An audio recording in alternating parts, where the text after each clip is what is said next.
This is CNN Breaking News. All right, Brian Todd, our correspondent on the scene in Pittsburgh right now for the G20 summit. He's been covering the protesters, some of them anarchists. There are tons of police security authorities on the scene right now. This is what happened just moments ago to Brian as he was covering these demonstrations, these protests. We want to inform you that this videotape is unedited. It's raw. Watch this. Wolf, this protest has shifted over several streets in Pittsburgh. The protesters going way off their planned route. Because of confrontations like this, the police have thrown some kind of tear gas or some kind of smoke bomb over there. They've set up a barricade over here. This is what's been happening today on the streets. The protesters have shifted directions several times. We don't know exactly where they're going to be going from here. Several hundred of them have gathered. They were confronted where they started. They're trying to get to the convention center. Not clear at all right now whether they're ever going to get there, Wolf. If you remain in this immediate vicinity, you will be in violation of the Pennsylvania Crimes Code. Okay. No matter what your purpose is, you must leave. If you do not disperse, you may be arrested and or subject to other police action. Other police action may include actual physical removal, the use of riot control agents and or less lethal munitions, which could cause risk of injury to those who remain. Esta asamblea ha sido declarada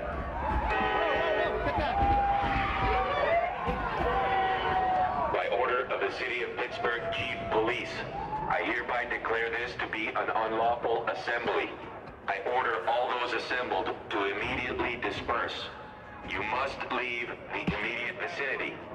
If you remain in this immediate vicinity, you will be in... Stuart, come on.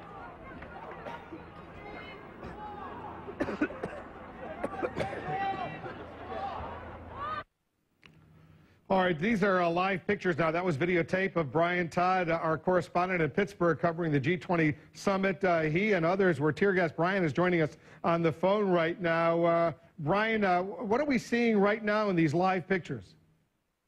Well, Wolf, we're seeing a gathering of, looks like at least 100 riot police. They are basically cordoning off the corner of 32nd Street and Penn Avenue, which was originally going to be the main drag of this march today. But the protesters shifted several streets over in different directions. Every time they confronted the police, they shifted over. And the police, as you saw, started to tear gas them. There were confrontations. There was at least one arrest that we saw. That looks like the riot police. You can see in my kind of mobile phone here, they're moving in kind of the easterly direction of Penn Avenue. It looks, Wolf, like the protesters have dispersed for now. There's a small group of them. I don't know whether you can see all the way up this street on this transmission or not. There seems to be a small group of them way up that street. You may not be able to see it. The picture may be too small up there. But the riot police are now kind of walking in a procession east on Penn Avenue. As you can see in the previous video, it got pretty dicey earlier. Seems to be calming down in this section just because of the really heavy presence here of riot police. You can see that basically made a four square here in this intersection. Brian, we saw the tear gas. You were covering that demonstration. Some of those protesters, anarchists, clearly disobeying police rules, police orders on the scene. We have some other videotape of what happened afterwards. You were among those who were tear gassed in the process, and then you were assisted. Someone threw some water on you. I'm going to show that videotape to our viewers. Bobby, more here. Lean your head down. Yeah, like that, sideways.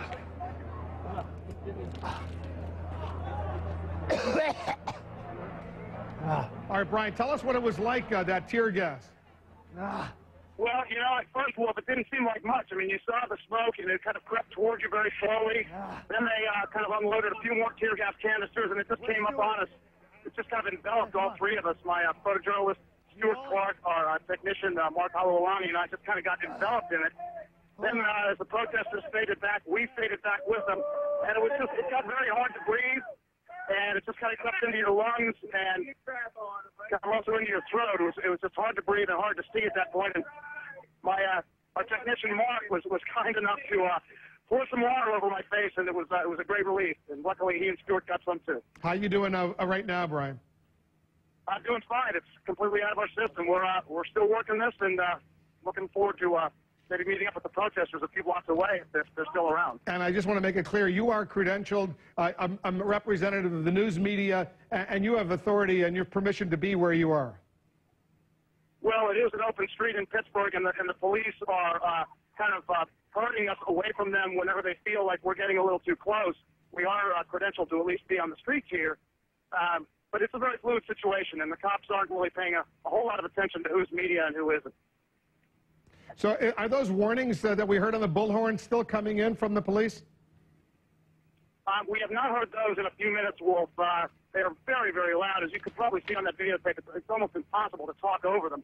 We have not heard those in the last few minutes, but as you can see here on this transmission, this live transmission, the police are kind of filing in formation and marching off again east on 10 Avenue. We're going to kind of follow them. I'm going to jump down off this wall and just follow them up the street here. It looks like some of the protesters may be up the street, but again, in very small groups. They may have dispersed at this point. We have not heard those loudspeakers in the last few minutes, Wolf. The police have just done a lot of moving around, formations and then reformations on different blocks, and they seem to be doing that right now.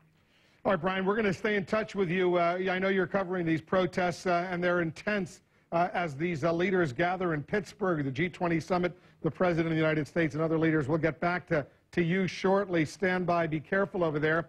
I want to alert our viewers that this is just the beginning of a series of protests that are being mapped out online. Let's bring in our internet correspondent, Abby Tatt, and she's got some details.